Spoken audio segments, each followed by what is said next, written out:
Од вторник, судската администрација размислува за прекин на работата во одредени судови. Од ДУПОС за Телма вела дека револтот кој оваа категорија вработени настанал откако парите од судскиот буџет наместо за додатоци на плати за судската администрација се трошат за тужби поднесени од судии. Уште повеќе има револт поради тоа што сите пари од судскиот буџет се одливаат на неосновани исплата на неосновани тужби на судии, кои ако се функционери тужат за исплата на регрес на годишен одмор по колективни договори подпишани од синдикатите кои не важат за функционери, а важат само за работници.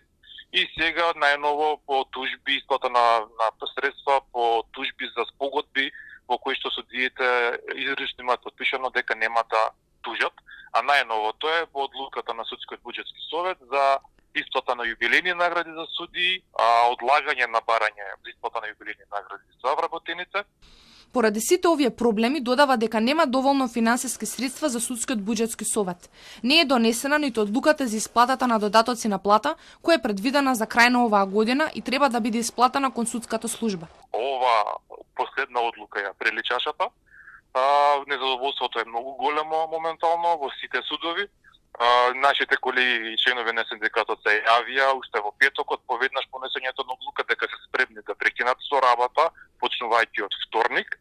Како би се одвивал овој прекин, Дејановски нема конкретни информации, но посочи дека како синдикат ќе застанат на страната на вработените во судската администрација. Евентуалниот штрајк на работата на вработените би значило одложување на дел од судските процеси. Проблемите како да не стивнуваат во овој сектор. Дополнително, судската администрација се соочува и со недостиг на кадар. Дејановски додава дека со години наназад имаат и неуспешни огласи за вработување. Пред се заради почетната плата на вработените која е 25.000 денари. Ова не е прв пат да има прекин на работата во судовите. Во минатото, во неколку наврати се случуваше судската администрација да не работи. Од ДУПОС посочуваат дека нивните протести биле најдолги.